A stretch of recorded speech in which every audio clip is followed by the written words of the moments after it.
Dennis Prager here. Thanks for listening to the Daily Dennis Prager Podcast. To hear the entire 3 hours of my radio show, commercial-free, every single day, become a member of Pragertopia. You'll also get access to 15 years' worth of archives, as well as the daily show prep. Subscribe at Pragertopia.com. Hi, everybody. Welcome to Nashville, Tennessee, and to the Dennis Prager Show, coming to you from Nashville. And the reason I am here is I was on the Mike Huckabee. I taped the Mike Huckabee Show. And then last night, 3,000 people, the vast majority of whom were young. In other words, I would say under 35, certainly under 40, to the great credit of Daily Wire that sponsored the event. That's the Ben Shapiro organization. 3,000 people, again, mostly young. And Ben and his Daily Wire associates, all terrific guys, many of whom have been guests on my show, had a dialogue. Then there was intermission. Then I was introduced. Ben and I spoke. Then we had Jordan Peterson. He was introduced. The people did not expect me, and they did not expect Jordan. So there was a real eruption of sentiment and applause. I was very moved in both cases, for myself and for Jordan. So then Candace Owens, I forgot to mention, was there from the beginning. So, yeah, I'm going to ask, it's a good question. Sean asks if there's a video you can watch. You would love it. You would truly love it. I mean, Jordan Peterson, Ben Shapiro, Candace Owens, myself, and 3 or 4 of the top people at Daily Wire. It was one of those moments where one of my personal attitudes was expressed itself, and that is there are 2 types of temperaments: people who want to be stars and those who want to be on an all-star team. My own temperament is I want to be on an all-star team, so I felt that I was on one last night, and it was a wonderful experience for all concerned. All right, a very, truly a big deal that was done today by I'm just looking, I want to get something up here because this is just breaking news. And let's see, one sec, my friend. Okay, good.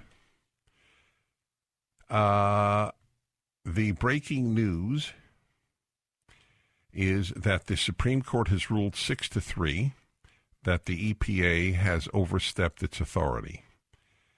The Supreme Court limits the power of the EPA, Environmental Protection Association, or agency, and other regulatory agencies.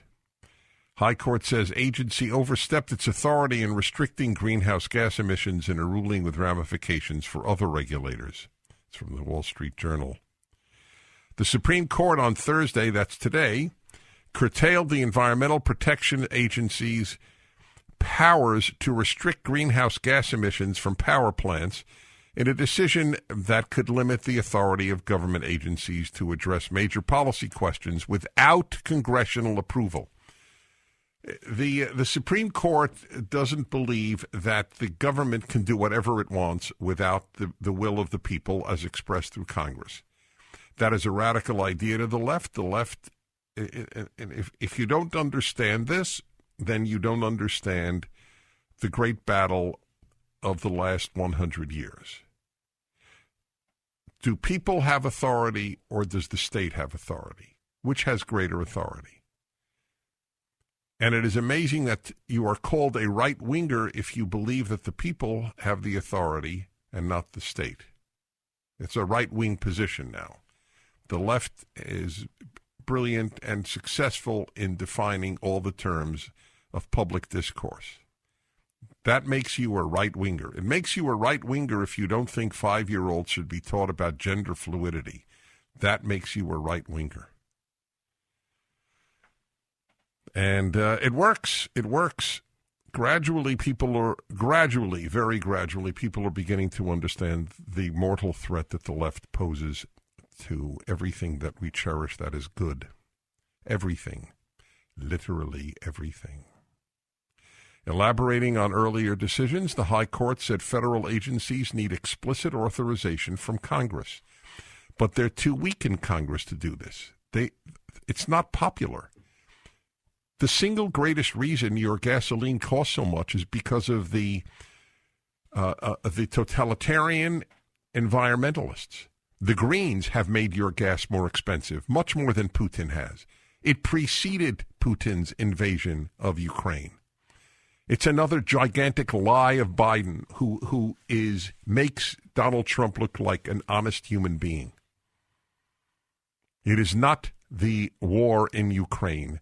It has certainly contributed. This country was exporting oil, was exporting energy under Donald Trump. The moment the vile Biden administration came into power, the uphill movement of prices began because of this crackpot idea that we will substitute wind and sun for fossil fuel. If they had said nuclear power, then they would be telling you the truth. Wind and solar is a fantasy. Even your car battery for your so-called zero-emitting electric car, I read to you, and I will do it again. I should do it regularly. I will read to you how much is involved in making that 1,000-pound lithium battery and the amount of exploitation of human beings that is involved, not to mention the enriching of China, one of the most dangerous regimes on earth. It's all backwards. And by the way, for those of you foolish Republican never-Trumpers, this is all a result of Donald Trump having been elected president, that we have a Supreme Court that believes that the state does not have the amount of authority the left wants it to have. It is all because of his victory. No one else would have defeated Hillary Clinton. And because of his courage. Never-Trumpers live in a make-believe land. I don't like the man, therefore screw America. That is the motto of the never-Trumper. And a lot of these people I like. That's it. I know them. That's their motto, though. I can't stand Trump, so screw America. I'll vote for Biden. Wow, that's mature. That's really mature. In his decision for the 6-3 majority, Chief Justice John Roberts said Congress never gave the EPA the authority to change the methods a power plant uses. Chief Justice Roberts said that forcing a nationwide transition away from coal may be a sensible idea, but the EPA cannot do so without a clear authority from Congress. A decision of such magnitude and consequence rests with Congress itself, or an agency acting pursuant to a clear delegation from that representative body. Adding that the EPA claimed to discover an unheralded power representing a transformative expansion of its regulatory authority in the vague language of a long extant but rarely used statute.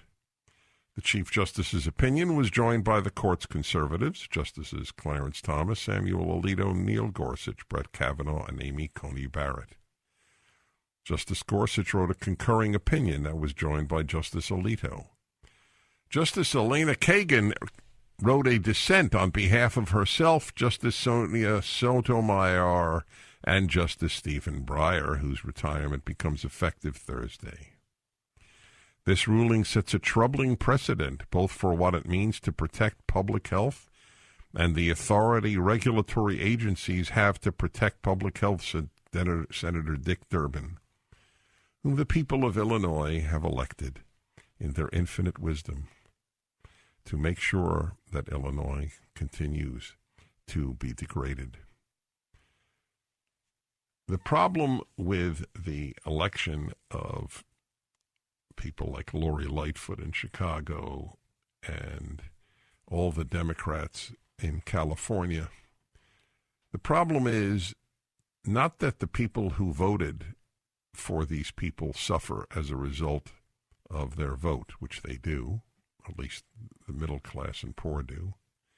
It is that good people who didn't vote for them also suffer. This is like the old problem between God and Abraham over Sodom and Gomorrah. The Dennis Prager Show. Inflation is at a 40-year high. You know it, and you feel it every day. We're paying considerably more for gas, groceries, and really just about everything. Take charge of your money right now. Use the equity in your home to consolidate debt and lower your monthly expenses. These impressive men, Andrew and Todd, at andrewandtodd.com, know what you're going through. Andrew and Todd aren't brokers, they're bankers who handle your refi loan personally from start to finish, and they're always in your corner. Visit andrewandtodd.com to beat inflation by lowering your monthly expenses and protect your greatest asset, your home. Andrew and Todd at Sierra Pacific Mortgage share your values. I trust them. That's why I work with them. Get started now. Go to andrewandtodd.com for a quick mortgage checkup. No obligations. Use the equity in your home before it's too late. Go to andrewandtodd.com. That's andrewandtodd.com. Hi, everybody. So the Supreme Court has done a major service to democracy. That's the irony. The lie about the right threatening democracy in this country. 99% of the threat to democracy in this country comes from the left. But that's what the left has always done. The smokescreen of lies to hide the damage that they do. Some people are awakening to it. Some people are. I will bring you examples of that later on in the show. In the meantime, here is a story for you. It just came out. The United States Presbyterian Church has officially passed a resolution declaring that Israel is an apartheid state. They have created a Nakba Remembrance Day. That is a remembrance day on behalf of the Palestinians when they lost the war in 1948, attempting to strangle the just-born Israel. And they called Christian Zionism a heresy and idolatrous. This is the Presbyterian Church of the United States of America. I'll read to you some more and then I'll comment. U.S. Presbyterian Church voted to declare Israel an apartheid state and establish a Nakba Remembrance Day, as well as passing two other resolutions highly critical of Israel. This was 2 days ago at the American Religious Body's 225th General Assembly. This just marks, this is the sort of resolutions passed on the Titanic as the Presbyterian Church sinks. The difference with the Titanic is the Titanic was destroyed by an outside force, an iceberg. The Presbyterian Church is being destroyed as denominations in Judaism, conservatism, and reform are by their own members. Israel's laws, policies, and practices regarding the Palestinian people fulfill the international legal definition of apartheid. The U.S. Presbyterian Church's International Engagement Committee voted overwhelmingly to recognize that, quote, Israel's laws, policies, and practices regarding the Palestinian people fulfill the international legal definition of apartheid, as they had determined that Palestinians were systematically oppressed through inhuman acts, for the objective of racial domination. The Israelis are as interested in dominating Palestinians as you are, I might add. There is no recognition of the daily mortal threat to Israel's existence, to the desire to commit genocide against the Jewish people in Israel on the part of so many Palestinians. None. It doesn't mean anything to the fools who run the Presbyterian Church. The reason this should be of interest, well, there are many. One is the broken moral compass of mainstream Protestantism, Catholicism, and Judaism, each in their own way. Another is that the hatred of Israel is almost always combined with hatred of the United States. I have no doubt, in other words, I haven't seen it, but I have no doubt that the Presbyterian Church has condemned America for systemic racism. The church claimed that non-Jewish Arabs living in Israel and the disputed territories have, quote, this is from the Jerusalem Post, an inferior status, unquote, and Palestinians are unable to participate in, quote, the political, social, economic, and cultural life of their country. This overture is pursued, well, first of all, that's just not true. The Israeli Arab, as opposed to the Palestinian on the West Bank, the Israeli Arab has the same rights as an Israeli Jew. They have their own members of parliament. They have their own party. There was an Israeli Arab who was a Supreme Court justice. It's an amazing apartheid state. Were there any black justices, let alone Supreme Court justices, in South Africa where there was apartheid? You should watch the video up at PragerU by a black South African who is a member of the South African Parliament today, or was when he made the video a few years ago. And he decided, having lived under apartheid, to visit Israel to check out, is this true that there's apartheid in Israel? And he made the video about what a lie it is and how angry he is at those who say Israel is an apartheid state, because he suffered under apartheid, and it has cheapened the word apartheid by declaring that Israel has apartheid. By an amazing coincidence, he had to be in a hospital. He had to be hospitalized while he was in Israel, and he shared a hospital room, with a Jew and a Palestinian, an Arab. And he said this would have been impossible under apartheid South Africa. They didn't even allow blacks into regular hospitals, let alone share a room with a white. It's a gigantic lie that Israel's an apartheid state. But so what? For the Presbyterian Church, where leftism is the new religion, truth is not a value, because it's not a left-wing value. We'll return.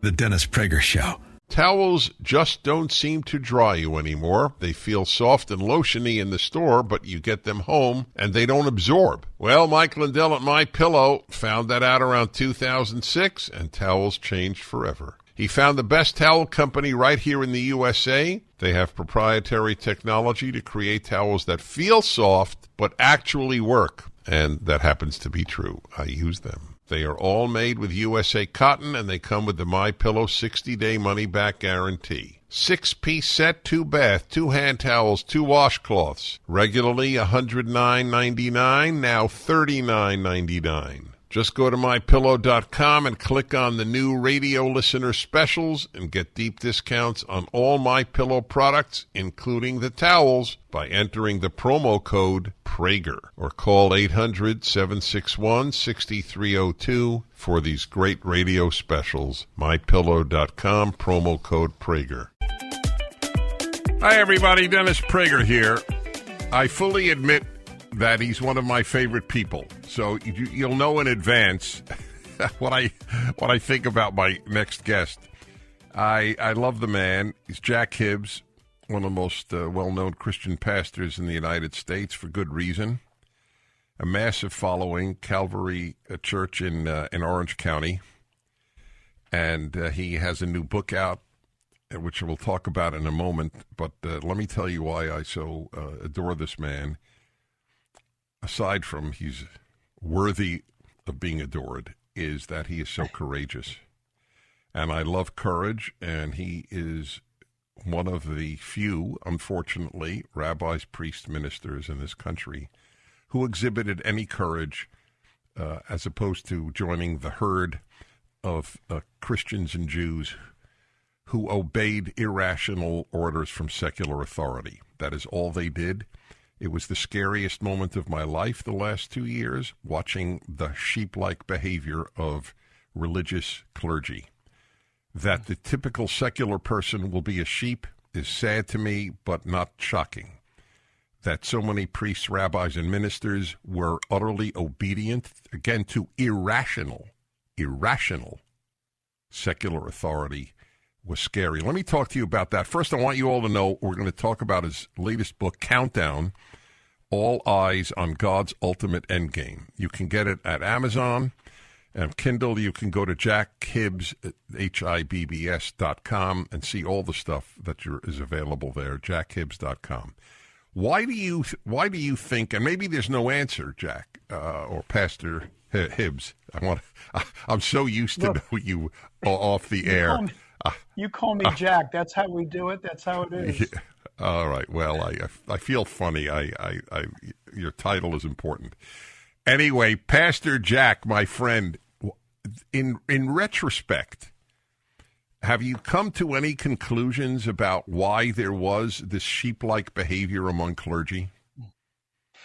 Yeah, believe it or not, Dennis, we have. And I'm not saying that this is the final answer, but it seems to be an answer that is forthcoming, almost like an investigation. What we've noticed over the last couple of years is this in the Christian church, is that pastors immediately, as you so well said, obeyed the politics of this trumped up pandemic, and instead of going with the Word of God, the promises of God, what we have in the Holy Scriptures, and trusting them, they caved in. But the question is, why did they cave in?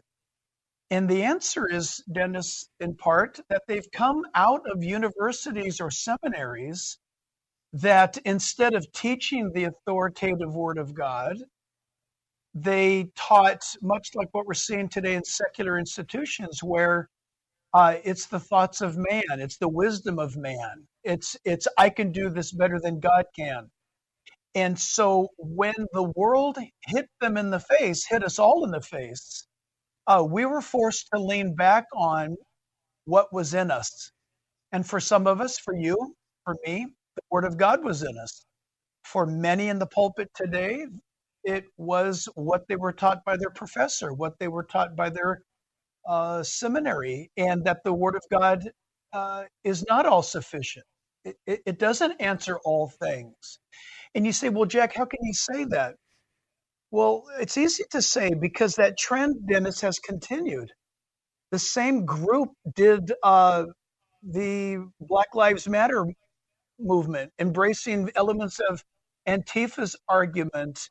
They went down the path of what is culturally happening at the moment rather than what is perpetually biblically relevant. Yeah, that's the way it appears. I also think, though, and this I think that's the major thing. I think they've been influenced by the culture more than by the Bible. So is that fair? Is that a fair one sentence? Absolutely. Okay, fine. I think, though, there's another, and it's related, but another factor, which I don't think you feel comfortable talking about because it would sound self-serving. So I'll say it, and that is courage. Courage is the rarest of the human good traits. There are a lot more kind people than there are courageous people. Most kind people are not courageous, and this is the fact of life. So we're going to take a quick break and come back again. JackHibbs.com. Or just get Countdown, All Eyes on God's Ultimate Endgame. His theology of what's happening is also at Amazon. We'll be back in a moment with Jack Hibbs, but I want to ask him when we come, he'll have a couple of minutes to think about, why are some people courageous and most not? I don't have a perfect answer, but it's an important question.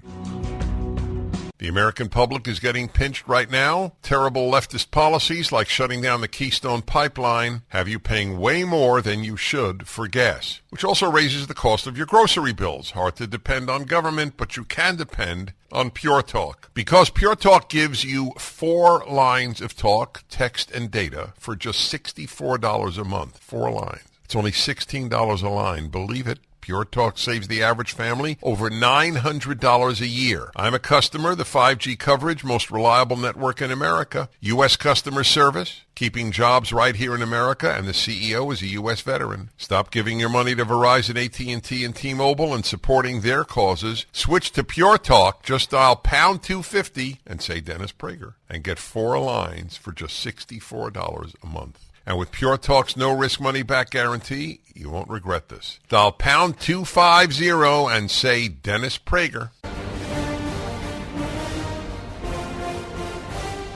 Hi, everybody. I'm Dennis Prager, and welcome to or back to the show. Last hour, I reported on the Supreme Court decision 6-3 that does not allow the EPA, Environmental Protection Agency, or presumably many government agencies, from making policy without congressional authorization.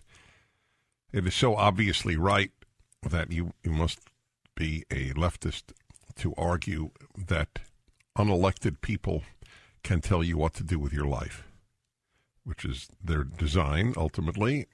As David Horowitz has said all of his life, every leftist is a totalitarian. Liberals are not totalitarians. Leftists are. Unfortunately, liberals vote for totalitarians. It's another issue. I also discussed the Presbyterian Church announcing that Israel is an apartheid state, that they will every year celebrate, or not celebrate, as commemorate Nakba Day. Nakba is the Arab word for the disaster of Israel's founding. In 1948, and they lied about Israeli Arabs not having the same rights as Israeli Jews, but it doesn't matter. Truth is not a left-wing value. These are the death pangs of the Presbyterian Church, because the left has taken over, and whatever the left touches, it destroys, and that is mainstream Protestantism, non-Orthodox Jewish denominations, and mainstream Catholicism. Be interesting to see if it affects LDS, the Mormon Church. I have reasons for concern, and I have reasons for optimism, but that's another topic for another time. It is a very important topic because it's an important movement. Latest, Twitter suspends Jordan Peterson. Why? Peterson was suspended after a tweet saying a criminal physician removed Elliot Page's, or now Ellen Page. No, sorry, it's very hard for me to keep up. I'm sorry, and I'm not being cute. It is hard to keep up because I don't follow actors much. So I'm sorry. Currently what? Currently Elliot and was Ellen. That's right. And when she was Ellen, she had her breasts removed, and he said that the physician, he wrote this: "Remember when pride was a sin?" Jordan Peterson, whom I was with last night, as I mentioned earlier, here in Nashville, was quite an evening. Ben Shapiro, Candace Owens, Jordan Peterson, and myself, along with the terrific people who are the heads of Daily Wire. It was quite an evening. And anyway, we didn't discuss the tweet. He tweeted, "Remember when pride was a sin and Ellen Page just had her breasts removed by a criminal physician?" Dave Rubin was very close to Jordan. Tweeted, "The insanity continues at Twitter. At Jordan Peterson has just been suspended for his tweet about Ellen Page. He just told me he will never delete the tweet." And this is what Twitter said: "You may not promote violence against, threaten, or harass other people on the basis of race, ethnicity, national origin, sexual orientation, gender identity, religious affiliation, age, disability, or serious illness."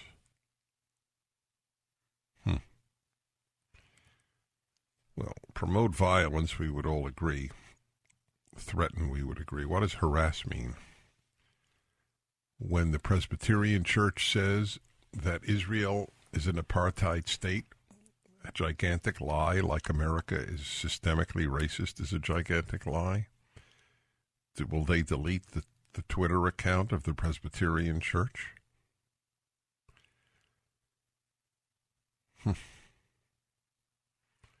So what is the hateful conduct? That he mentioned the original name? I think that's what it is.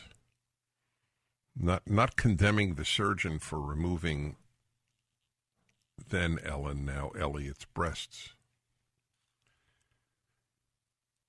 An account purportedly representing Peterson's daughter, Michaela Peterson, announced on Twitter, "Wow, at Jordan B. Peterson got a Twitter strike. No more Twitter until he deletes the tweet. Definitely not a free speech platform at the moment. At Elon Musk." That's correct. That's an amazing thing. He didn't threaten, that's clear. He didn't promote violence, that's clear. But I guess mentioning the original name, but that's such an odd thing. The number of accounts in the mainstream media that mentioned the original name of the trans woman swimmer for the University of Pennsylvania, Leah Thomas, the number of accounts that mentioned her original name when she was a male until 2 years ago, they have not been suspended. It's hard for me to imagine that it is not simply because he's Jordan Peterson and the people at Twitter hate him. They cite the PragerU's reaction here in this Fox News article for complete disclosure here, full disclosure. That's why people celebrated that Elon Musk would allow people to have free speech on Twitter.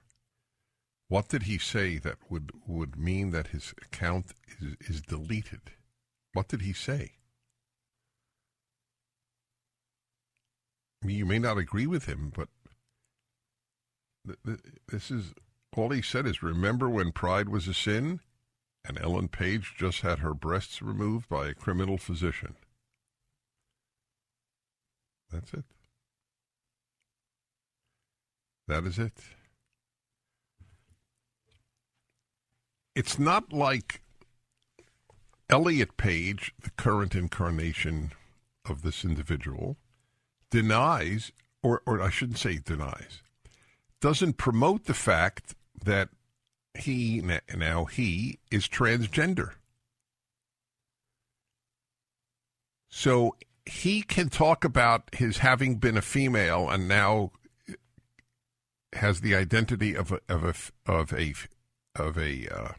of a male.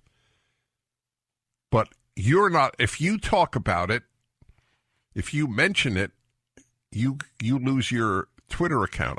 I'm serious in saying I don't understand that. I understand that it would be wrong to take a private individual and expose the fact that this is not Bill, this was originally Mary. Okay, I understand that's wrong. I do. I believe that.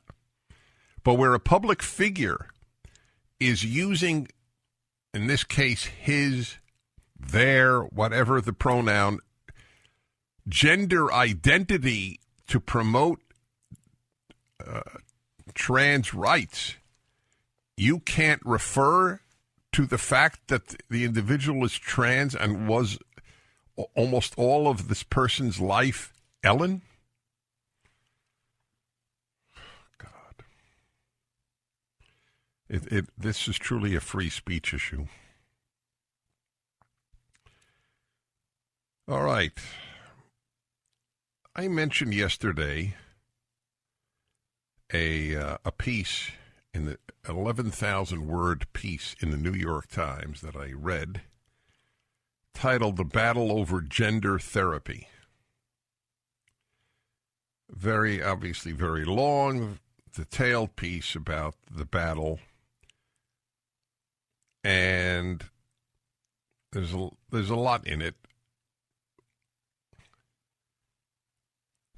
What I want to read to you are the leading comments, the most recommended comments by New York Times readers, subscribers. And it will show you that there is a great schism on the left over transgender. Stay tuned. The Dennis Prager Show. I think this is the first NBA player I've had on my show. I have to say, and it's a delight and an honor because of his courage. Jonathan Isaac, if you look on the internet, as Jonathan I did during the break, and there's a picture of you standing while all your teammates are kneeling in 2020 during the national anthem, and it's or 2021, I don't remember which it is, but it's a very dramatic picture. Yeah, it was 2020. And this is a part of the statement that he made at the time, July, it's got July 2020, if that's accurate. He was asked, do you believe Black Lives Matter? As if anybody doesn't. Absolutely, I believe Black Lives Matter. A whole lot went into my decision, and part of it is my thought that kneeling or wearing a Black Lives Matter T-shirt does not go hand in hand with supporting black lives.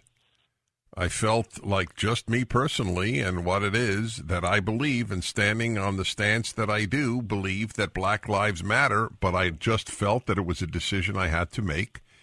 I didn't feel like putting that shirt on and kneeling went hand in hand with black lives. My life has been supported through the gospel. Everyone is made in God's image. How's that for a radical statement, my friends? And we all fall short of God's glory. Each and every one of us does things every day that we shouldn't do. We say things we shouldn't say. We shouldn't hate or dislike. Sometimes it gets to a point where we point fingers whose evil is worse. Sometimes it comes down to whose evil is most visible. I felt like I wanted to take a stand on we all make mistakes, but the gospel says there is grace for us. That's part of his statement. So I really, in light of you and Jack Hibbs last hour, I really do wonder, does secularism breed cowardice? And a lot of religious people were cowardly during this past 2 years, too. But the people who stood out generally were religious. I'm religious. You're religious. Jack Hibbs is religious.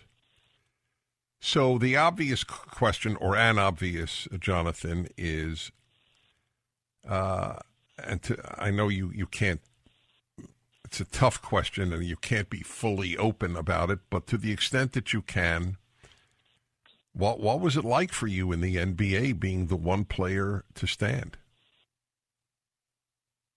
Well, it was hectic. Definitely in the moment of standing in the couple of hours that took place after it, going into the press conference and like you read, having that first question be, do you even believe that Black Lives Matter?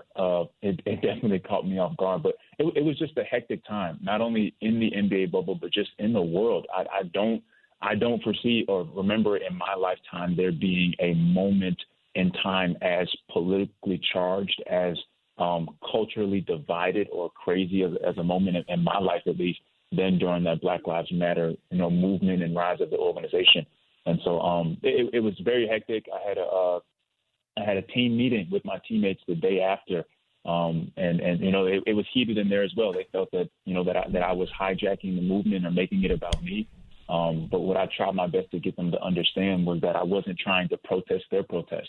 I was saying, I see the same things that you guys see. I see not only racism, but all the things that plague the heart of the men in our society. But that I feel that the solution to the problem is not wearing a T-shirt or kneeling for the national anthem. It's going to be giving an answer that's going to change the hearts of men, which is to me the gospel, because it's done just that for me. And so, it was just hectic, and that one moment doesn't really capitalize on how crazy everything was. And so what I tried my best to do in the story was really lay out the details of the behind the scenes, the conversations that I was having with, my friends and my family, my pastor the night before, that really led up to it. The book that he's referring to is Why I Stand, and I strongly urge you to get it. He's showing it for those of you watching us on video. Sean, where do people go to see the show on video? Salem News Channel, so you can see my show on video. The book is up at DennisPrager.com, or just go straight to Amazon, Why I Stand. And I urge you to get it, if for no other reason than just to show support for Jonathan and the courage that he demonstrated. Is it better today? Has it somewhat subsided?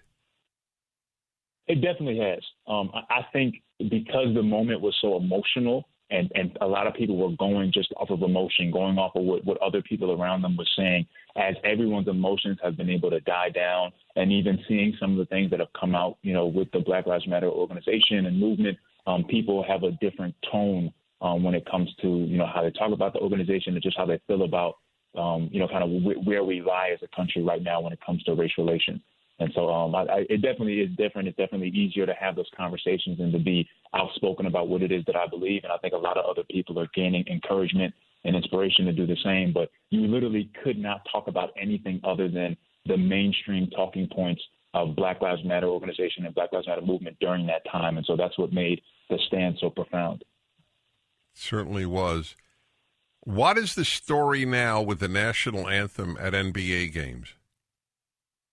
I believe everything is back to normal. It was even a little bit after, everything with the Black Lives Matter, kind of calmed down. And so everything seems to be, back to normal. But so they play or sing the national anthem at every NBA game, and the players are standing? Yes, sir. Wow. Well, there you go. You, my friend, are a special person, and it was a delight meeting you and your significant other. Yes, sir. I appreciate that. I give God the glory. Yeah, thank you. That's right. It is indeed. You give God a good name, and that's the highest praise that I could offer any individual. So I'll see you soon, hopefully. And again, folks, Why I Stand is his book. Thank you, my friend. Yes, sir. Thank you so much, Dennis. The Dennis Prager Show. Hi, everybody, and welcome to the Dennis Prager Show. Still in Nashville, Tennessee. As I mentioned, had a great, really, it was a wonderful evening last night. You can well imagine. 3,000 people. Shows you how popular the Daily Wire is in its Ben Shapiro's company. Located now in Nashville. They moved from Los Angeles to Nashville a couple of years ago. There's a massive exodus of people from California. I'm still there. And it is overwhelmingly for personal reasons because I have so many people I love there. And I'm a people person. The left loves humanity. They're not fans of individuals. They don't like humans. That's why you shouldn't even have children. Whereas my view is I have contempt for humanity and I love humans. I'm also there because of the fact that I founded a synagogue there, and it gives me great strength every Saturday to be with the company of people who share my values. There are people of different faiths who come to it as well, obviously mostly Jews, but everybody's welcome. The religion issue is the issue. Last night, when Ben Shapiro introduced me, and it was I got a beautiful reception. There was mostly young people, to the credit of everybody, even though I have always believed you have to touch people who are 90, not just 9. Everyone is valuable. But obviously, at the same time, the youth will be the next generation of adults. It's not a profound notion, but it's why we want to touch young people, not because they're special. They're not. People aren't special because of age. People aren't special because of ethnicity or race or religion. They're special because they're special. But it's encouraging if you see a lot or you get a lot of young response, because it means that there's hope for the future. That's what that's about. At one point he said, so what's the biggest problem facing America, Dennis? These very, very big questions are always tough. And I could have given him any number of answers, but I gave him a one-word answer, which it was clear, because I read audiences, it was clear that it was not something anybody expected, perhaps even Ben himself. And I said secularism. And I explained, as I have to you so often, 40 years of radio as of next month. What are we in July yet? So it's August that it'll be 40 years. What is today? June 30th. So tomorrow it'll be a month before. Anyway, I can summarize the message of my 40 years of radio, of writing, of lecturing, and that is the consequences of secularism. People spectacularly, foolishly thought get away with the biblical bases of morality and still keep morality. The idiocies that prevail: men give birth, men menstruate, America's systemically racist, defund police will reduce crime. Israel is an apartheid state. America's systemically racist, if I didn't say that already. I have a whole article, actually. It's really good. You should take a look. Published a few months ago on the absurdities that people believe. And it's the idiocy that follows the death of God and Judeo-Christian values in society. I repeat it so often because if you don't repeat an important point, it's forgotten. And then one day, some people awaken. Whoa. Maybe we cannot sustain a decent, even rational world without the biblical worldview. Not just decent, rational. The irrationality that pervades the secular world, nothing is more secular than the university, and there's no more irrational institution than the university. It is the seat of irrationality. How's that?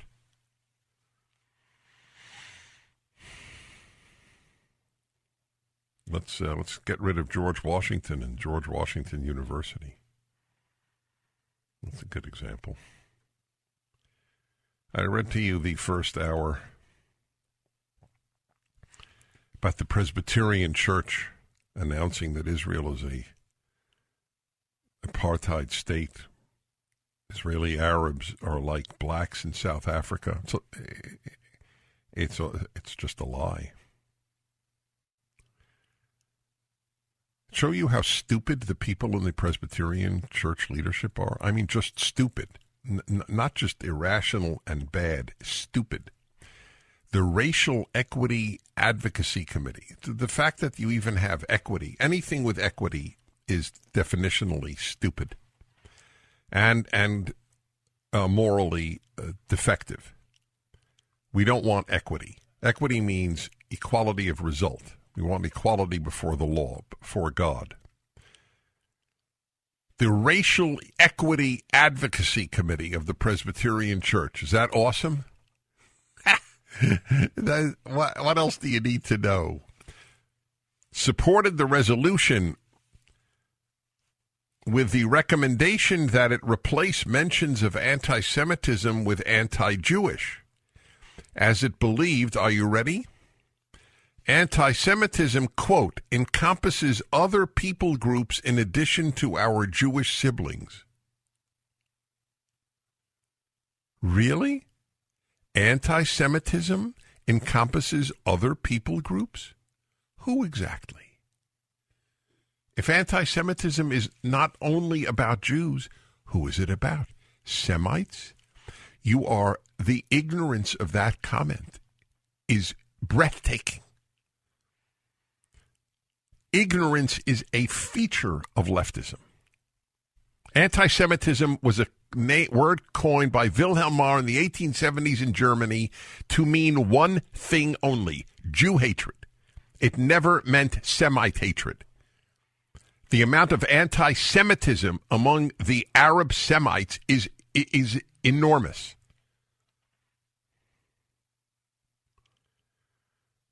Only a few days later, what is the NCDP? Is it the North Carolina Democratic Party? Is that what it refers to? I think it does. Let me see if... let's see. Take a look, will you, Alan? NCDP. I think it was the North Carolina... Huh? Yeah. Yeah, it is. Okay. Only a few days later, the NCDP, the North Carolina Democratic Party, indicated that Israel was committing the crime of apartheid, and Jews still vote Democrat. To say that I am embarrassed by the behavior of many of my fellow American Jews is to understate the case. But I have some degree of comfort in the fact that it's not all, of course. It's the majority, but not all. And that my fellow citizens who are Christian have the same embarrassment over the behavior of many fellow Catholics and many fellow Protestants. The NCDP indicated Israel was committing the crime of apartheid and passed a resolution demanding the U.S. condition arms sales and security assistance to Israel to end these practices. Really? Really? So we'll allow you to be annihilated by Iran and by its proxy Hezbollah and Hamas and all the others who want to annihilate Israel because you're practicing apartheid. That's the North Carolina Democratic Party. In January, the stated clerk, Reverend Dr. J. Herbert Nelson II of the U.S. Presbyterian Church, described Israel's treatment of Palestinians as enslavement. Wow. Enslavement.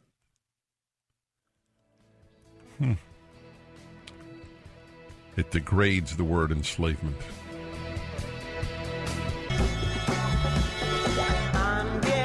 It is not possible to overstate the harm that the left, through teachers, social workers, doctors, and others, are doing to children. You cannot overstate it. not only in the premature sexualization of children, but in giving 6-month-olds vaccines. The contempt for children on the left is actually inexplicable, because these people love their own children.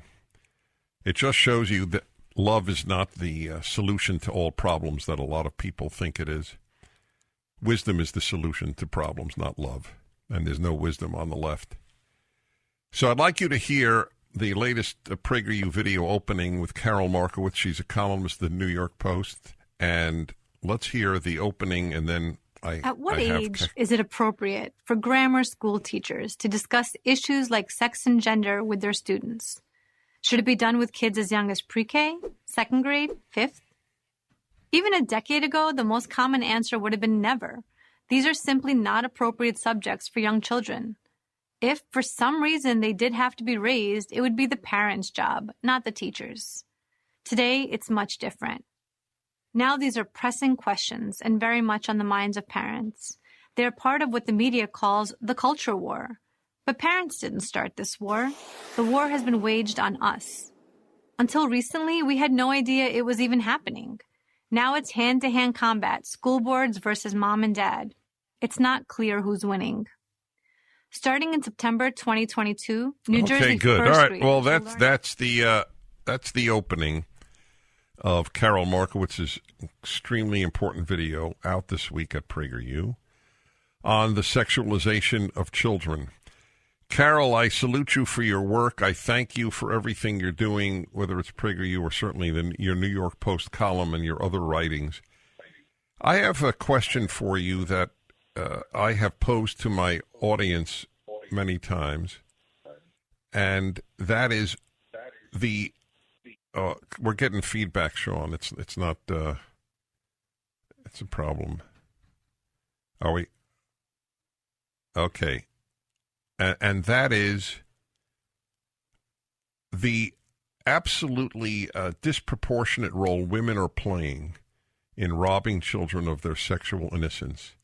And as I have said often, I've had to rethink one of the most basic beliefs of my entire long life, that women instinctively protect children.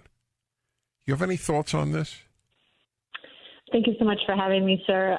Yeah, absolutely. I think that we've reached a point where we used to think of men as the ones sort of who would harm children. And yeah, I absolutely think that there's been a cadre of women who have come up really hurting kids lately. And I think it's actually happening on so many different levels. It's not just in schools. It's happening throughout society. Librarians, health agencies, I mean, all of it are pushing this wokeness onto our children without any kind of thought as to what kind of harm will come to the kids. So we're in agreement on the disproportionate role of women. And I'm asking you because I don't even know, I don't even have an answer. Since it so runs against the grain, is there any explanation you might have? You know, I mean, if you want to give them the absolute benefit of the doubt, it's that they think that they're doing something good, right? They think that they're helping society by pushing these ideas on the kids. They think that these kids will be more open-minded or more accepting of other points of view. But the thing is that kids are very malleable at a very young age. You tell a child that they can switch their gender from day to day, that child may do that, and it really may have some serious mental repercussions going forward. It's not just that kids are being told this; they're being told to live it. They're being encouraged to live it. They're being told that this is normal, and none of it is normal. And that's really what I think is happening here. I think if you ask the teachers and again the health agencies and the doctors and whatever who are all harming these children, they would say, well, I'm trying to do something good. And it's crazy to me that they think that way, but that's the most kind of benefit of the doubt example I can give. Do you get blowback for what you write? I'll have you answer that when we come back, Carol. I don't want to interrupt you because we're going to take a break here. I'm speaking to Carol Markowitz. Her video, Sexualization of Children, is up at PragerU this week, and of course her columns are in the New York Post. Hi, everybody. Carol Markowitz of the New York Post, and now of the my latest PragerU video is on the line with me, and it is about the sexualization of children. I had asked you if you got any blowback. If you get generally blowback, is that part of the reason you left New York and went to Florida?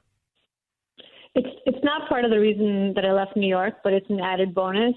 In New York, I got notes on my home. I got threats, all kinds of things like that. And it wasn't one of our deciding factors. I wouldn't run from these people because if they're anonymous as they have been, that means that they're more afraid of me than I am of them. But it was, definitely unpleasant to come home and see a note on my house. And so, what would a typical note say? The note that I got was about something that I tweeted that, the person had completely misunderstood anyway. But it was like, delete your tweet, And look, I'm a public figure. I understand it happens. I'm not afraid of these people. But, there are so many education activists, so many regular moms who have gotten similar threats, and they're not public figures, and they're not, they didn't choose this life. They just chose to defend their kids from this rampant sexualization that's happening in their schools.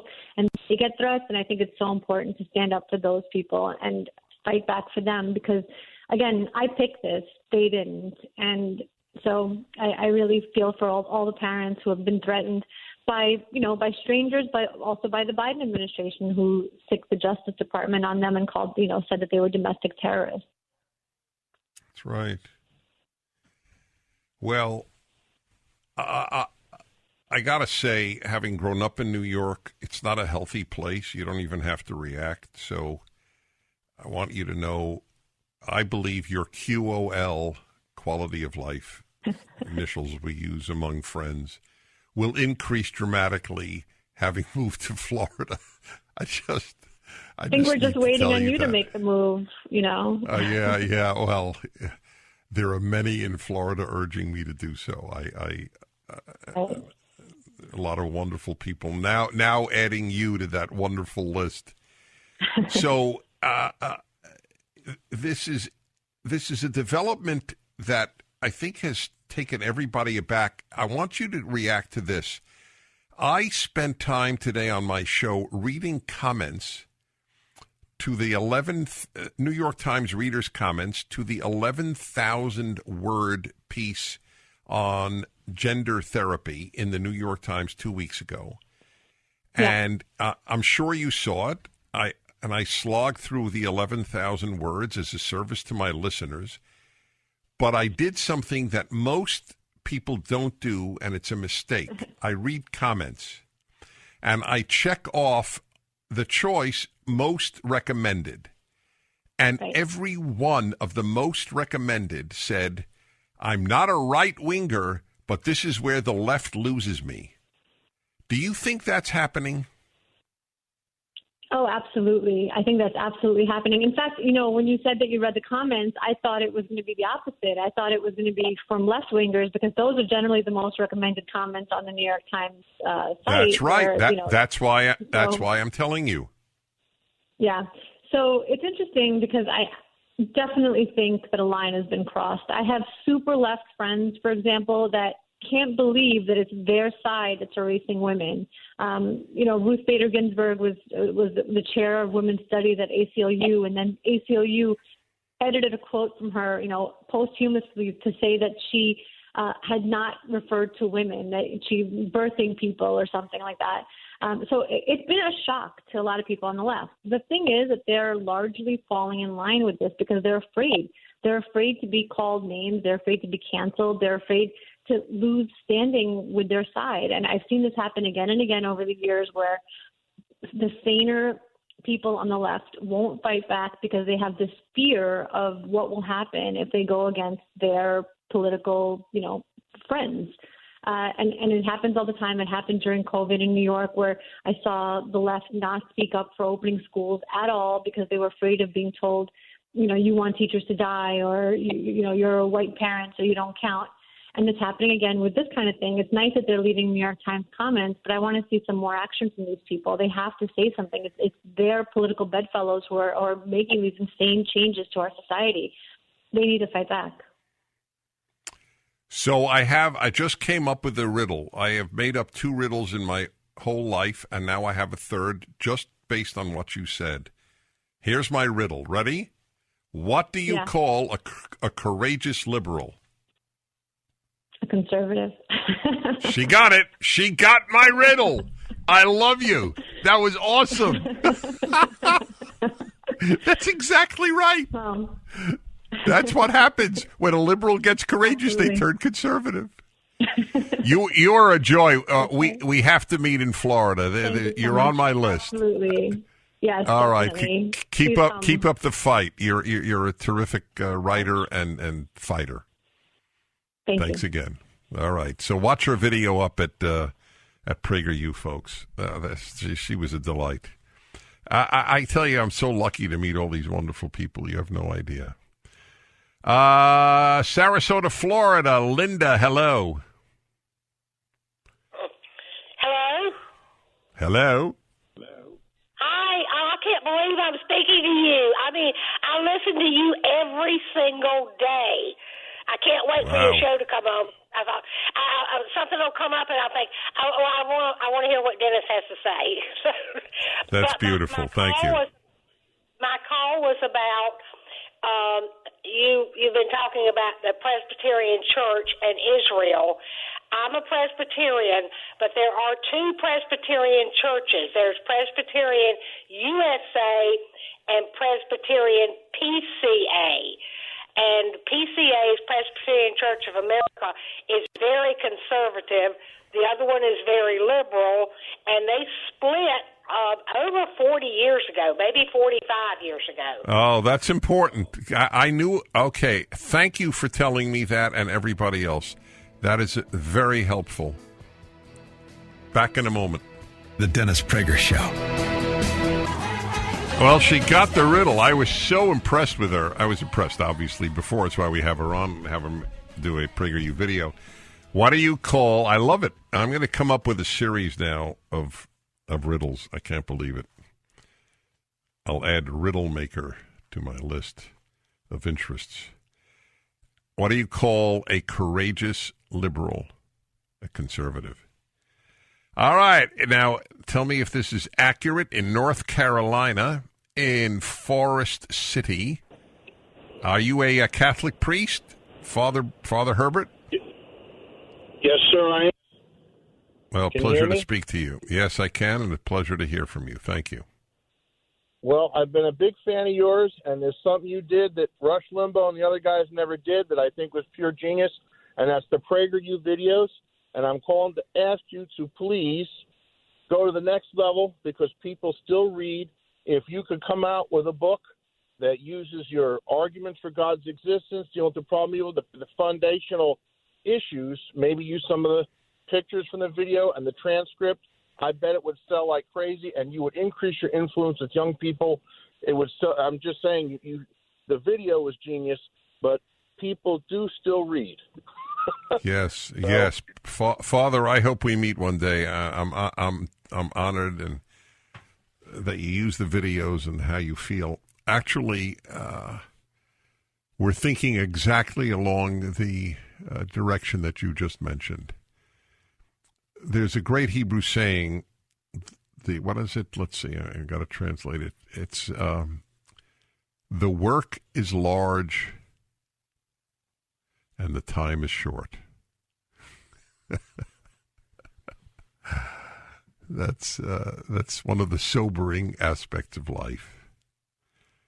That is why a motto in my life is also taken from a Hebrew statement of thousands of years ago in the Talmud. It's not up to you to finish the task, but you are not free to desist from trying. That has truly been an operative phrase. I grew up with about 25 aphorisms in my religious Jewish education from the Hebrew. And shaped my life. Talk about another good little book. That one's a beauty. It gives me peace. I know I can't finish the task that I believe in and that I believe I have to embark on and have been embarked on. But I'm not free not to fight and try. That's how everybody should think. All right, everybody. You want to get some hope? Watch the Dennis and Julie podcast. See you tomorrow.